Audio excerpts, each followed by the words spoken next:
임경진 기자 1999년 6월 30일 새벽 경기도 화성군 현 화성시에 있는 청소년 수련시설인 놀이동산 시랜드 청소년 수련원에서 화재가 발생하여 취침 중이던 유치원생 19명과 인솔교사 및 강사 4명 등 23명이 숨지고 6명이 부상당하는 참사가 발생하였습니다.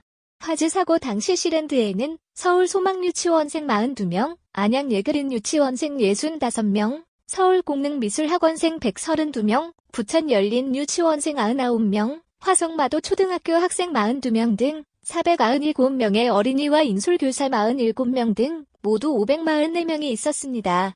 화재 발생 시간은 12시 30분경으로 추정, 새벽 1시 40분에 최초 신고가 접수됩니다.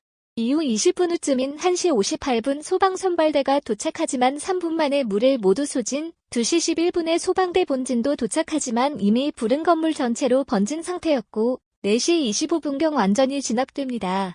화재는 가장 처음 수련원 3층 시동 301호에서 일어나 순식간에 건물 전체로 옮겨붙은 것으로 보였습니다.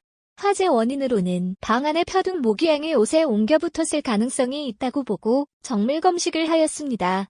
화재 진압 후 301호에 소방관들이 들어갔을 땐 어린아이들의 유골이 창가 쪽에 한 대 뒤엉켜 있었고 잠겨진 문 안쪽에는 아이들이 긁은 듯한 손톱 자국이 발견됐다고 합니다. 후에 전기누전이 원인으로 지목되었지만 결국 원인 불명으로 남게 됩니다. 직접적인 화재 원인뿐 아니라 시랜드 참사는 대한민국의 불법과 비리, 무책임이 낳은 참사였습니다. 이 수련원은 콘크리트 1층 건물 위에 52개의 컨테이너를 얹어 2에서 3층 객실을 만든 임시 건물로 청소년 수련원으로 사용하기에는 부적합하고 여러 위험 요소를 안고 있는 구조물이었습니다.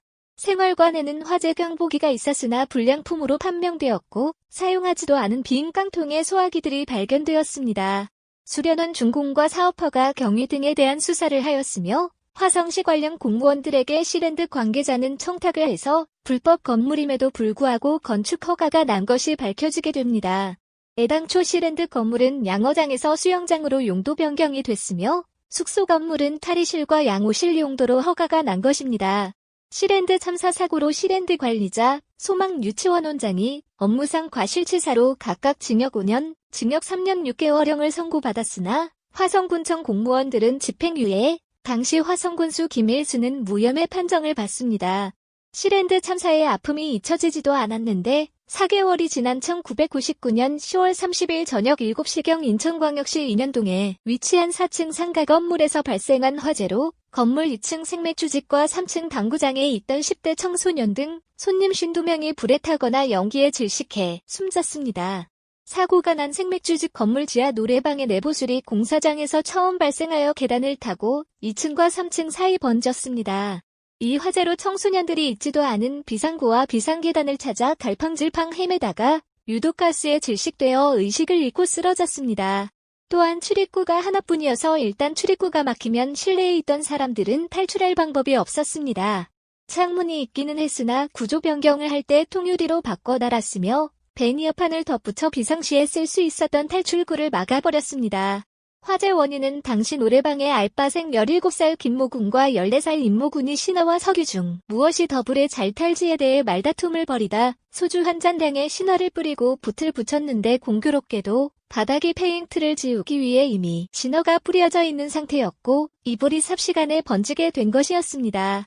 이로 김모군은 그 자리에서 사망했으며 임모군은 나중에 과실치사 혐의로 경찰에 잡히게 됩니다. 많은 청소년들이 희생된 호프집은 문제업소로 경찰에 적발되어 업소 폐쇄 명령을 받은 상황에서 미성년자들에게 술을 파는 등 불법 영업을 계속하다가 대형 참사를 빚었습니다. 이미 폐쇄 명령이 떨어진 상태였으나 여러 공무원들에게 뇌물을 주며 영업을 지속해왔습니다.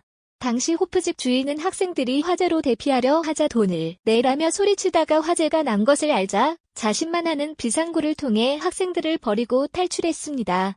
화재가 나자 바지 사장 이모 씨에게 대신 감옥에 들어갈 것을 권유하기도 했다고 합니다. 호프집의 실소유주였던 정성갑은 화재가 난 후 도망을 갔었으나 4일 후인 11월 3일 충남 대천에서 자수를 합니다.